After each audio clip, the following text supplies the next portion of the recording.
Good morning बच्चों। हम लोग विज्ञान में धातु अधातु पाठ पढ़ रहे थे और पिछली कक्षा में हम लोगों ने पढ़ लिया था कि एनोडीकरण क्या है, धातुओं की जल के साथ अभिक्रिया किस प्रकार होती है और धातुओं की अम्लों के साथ अभिक्रिया किस प्रकार होती है, एक्वारेजिया क्या होता है, धातुओं की अन्य धातु लवणों के साथ अभिक्रिया क्या होती है। तो आज का टॉपिक हम लोग पढ़ेंगे बच्चों सक्रियता श्रेणी। बच्चों सक्रियता श्रेणी वह सूची होती है जिसमें धातुओं को क्रियाशीलता के अवरोही क्रम में व्यवस्थित किया जाता है, यानी कि कितने वो क्रियाशील हैं यानी रिएक्टिव हैं, कितनी ज़्यादा वो जल्दी से किसी दूसरे पदार्थ के साथ या क्या कहते हैं कि किसी अन्य जो धातु है या अम्ल है उसके साथ किस प्रकार वो रिएक्शन करेंगे या अभिक्रिया करेंगे, ये सक्रियता श्रेणी के ऊपर भी निर्भर करती है। तो हम लोग सक्रियता श्रेणी देखते हैं। देखिए, मैंने एक तालिका बना रखी है जिसमें आप लोग देखेंगे कि सबसे ऊपर का जो तत्व है जैसे पोटेशियम है, ये बच्चों सबसे अधिक अभिक्रियाशील है। जैसे जैसे हम लोग नीचे चलेंगे वैसे वैसे जो अभिक्रियाशीलता है वो कम होती जाएगी। और यहाँ देखिए मैंने एरो बना के रखा हुआ है, ये दर्शा रहा है कि अभिक्रियाशीलता जो है वो घटती जा रही है। सबसे नीचे आता है बच्चों गोड़, जो कि सबसे कम अभिक्रियाशील है, और जो बीच में आएंगे बच्चों वो थोड़ा उससे ऊपर के अभिक्रियाशील होंगे। ठीक है। धातुओं की अधातुओं के साथ अभिक्रिया, यानी कि किस प्रकार जो धातु हैं वो अधातु के साथ मिल करके क्रिया करते हैं, वो देखते हैं इस टॉपिक में। तो तत्वों की अभिक्रियाशीलता को संयोजकता कोश को पूर्ण करने की प्रवृत्ति के रूप में समझा जा सकता है। अब ये कोश क्या होता है बच्चों? ऐसे समझें कि किसी भी जो तत्व होता है उसके चारों तरफ एक इलेक्ट्रॉन होते हैं, यानी कि एक आवृत बना होता है जिसमें चारों क्या कहते हैं परिधि होती है, उसमें छोटे छोटे इलेक्ट्रॉन होते हैं जो कि उसका चक्कर लगाते हैं और वो एक अपने निश्चित कोश में ही उपस्थित होते हैं। धातु के परमाणु अपनी संयोजकता कोश को पूर्ण करने के लिए एक या अधिक इलेक्ट्रॉनों का त्याग करके धनायन बनाते हैं। जो धातु परमाणु होते हैं वो क्या करते हैं, अपनी संयोजकता को पूर्ण करने के लिए, अगर मान लीजिए उनकी बाहर वाले जो शेल है उसमें अगर यानी जो कोश है उसमें अगर एक या दो इलेक्ट्रॉन कम हैं तो वो मतलब एक या दो इलेक्ट्रॉन उनके पास ज़्यादा है और दूसरे के पास कम है, तो वो दे करके अपने ऊपर धन का चार्ज लगा लेते हैं और इस प्रकार वो अपने जो हैं बाहर के कोश को कंप्लीट कर लेते हैं। तथा अधातु संयोजकता कोश को पूर्ण करने के लिए एक या अधिक इलेक्ट्रॉन ग्रहण करके ऋणायन बनाते हैं, यानी कि जो लेंगे इलेक्ट्रॉन उनके ऊपर माइनस का चार्ज आ जाएगा और जो देंगे उनके ऊपर प्लस का चार्ज आ जाएगा। ये विपरीत आवेशित आयन एक दूसरे को आकर्षित करते हैं और यही जो आयन होते हैं, यानी कि जो धनावेश है, एक जो धातु आयन है उसके ऊपर धनावेश आ जाएगा और जो अधातु है उसके ऊपर ऋणायन आ जाएगा। अब इन्हीं ऋणायन और धनायन के बीच में कुछ आवेश हो जाता है। ठीक है। ये विपरीत आवेशित आयन एक दूसरे को आपस में आकर्षित करते हैं तथा मजबूत स्थिर वैद्युत बल मेन बंध कर आयनिक यौगिक बनाते हैं और इनके बीच में आयनिक बॉन्ड बन जाता है। ठीक है, जो कि इन लोगों को स्थिर रखता है और एक दूसरे से बांधे रखता है। देखिए उदाहरण देख लेते हैं हम लोग। सोडियम क्लोराइड है, इसका किस तरह निर्माण होगा? तो देखिए सोडियम है, सोडियम के पास कितने इलेक्ट्रॉन हैं? 2, 8 और 1, यानी उसके जो बाहरी जो कोश होगा उसके पास केवल एक ही इलेक्ट्रॉन है। ठीक है, यानी कि अगर ये एक इलेक्ट्रॉन दे देगा तो इसके पास बाहर के शेल में 8 आ जाएंगे इलेक्ट्रॉन, तो ये पूरी तरीके से संतोष हो जाएगा, यानी कि पूर्ण हो जाएगा। यानी कि अगर अगर अगर सोडियम एक इलेक्ट्रॉन दे दे तो बाहर का कोश इसके पास ऑक्टेट पूरा इसका कंप्लीट हो जाएगा, यानी कि बाहरी कोश में 8 इलेक्ट्रॉन मिलेंगे। ठीक, लेकिन जब ये देगा तो इसके ऊपर धन का चार्ज आ जाएगा। वहीं दूसरी ओर क्लोरीन को देख लेते हैं। तो क्लोरीन के पास बच्चों 17 इलेक्ट्रॉन होते हैं, जैसे 2, 8 और 7। इसके पास 7 इलेक्ट्रॉन है बाहरी कोश में। अब ये क्या करेगा, सोडियम जो एक इलेक्ट्रॉन देगा वो क्लोरीन एक इलेक्ट्रॉन ले लेगा। तो जैसे ही ये इसने एक इलेक्ट्रॉन लिया वैसे ही इसके पास 8 इलेक्ट्रॉन बाहरी कोश में आ जाएंगे। और जब ये एक इलेक्ट्रॉन ले लेगा तो इसके ऊपर ऋणायन का चार्ज भी आ जाएगा। इस प्रकार बच्चों सोडियम जो है वो बन जाएगा धनायन और क्लोराइड बन जाएगा ऋणायन। तो मैंने यहाँ पे इस एक और चित्र में आपको समझा रखा है लुईस स्ट्रक्चर के रूप में। सोडियम के पास देखिए एक इलेक्ट्रॉन है बाहर और क्लोरीन के पास 7 हैं। अब सोडियम ने क्या किया, एक इलेक्ट्रॉन क्लोरीन को दिया, ठीक है, तो सोडियम के पास प्लस का चार्ज आ गया और जो क्लोरीन है उसके ऊपर माइनस का चार्ज आ जाएगा। तो इस प्रकार जो है बच्चों इनके बीच में बॉन्ड बन जाता है। उसी प्रकार बच्चों देखिए मैग्नीशियम क्लोराइड है, मैग्नीशियम क्लोराइड का निर्माण भी इसी तरह होगा।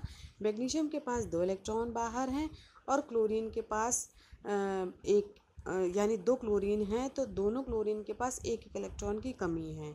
तो जैसे ही मैग्नीशियम 2 इलेक्ट्रॉन देगा उसके ऊपर धन का चार्ज आ जाएगा और बन जाएगा मैग्नीशियम धनायन। और क्लोरीन जो है वो इलेक्ट्रॉन ले लेगा तो इसके ऊपर आ जाएगा ऋणायन। ठीक है, देखिए मैग्नीशियम के पास 2 इलेक्ट्रॉन हैं, देखिए मैंने क्रॉस में बना के रखा हो, 2 क्लोरीन है, दोनों क्लोरीन के पास एक इलेक्ट्रॉन की कमी है। तो इस प्रकार है बच्चों मैग्नीशियम से ये लोग जो है इलेक्ट्रॉन ले लेंगे और अपने ऊपर ऋणायन का चार्ज लगा लेंगे। ठीक है, तो इस प्रकार जो है बच्चों जो मैग्नीशियम क्लोराइड बनता है और सोडियम क्लोराइड बनता है। अब देखते हैं कि आयनिक यौगिकों के गुण धर्म क्या हैं। तो बच्चों आयनिक यौगिकों के सामान्य गुणधर्म होते हैं जो कि निम्नलिखित हैं। पहला है भौतिक प्रकृति। बच्चों ये यौगिक धनायन व ऋणायन के मध्य प्रबल आकर्षण बल से बंधे रहते हैं।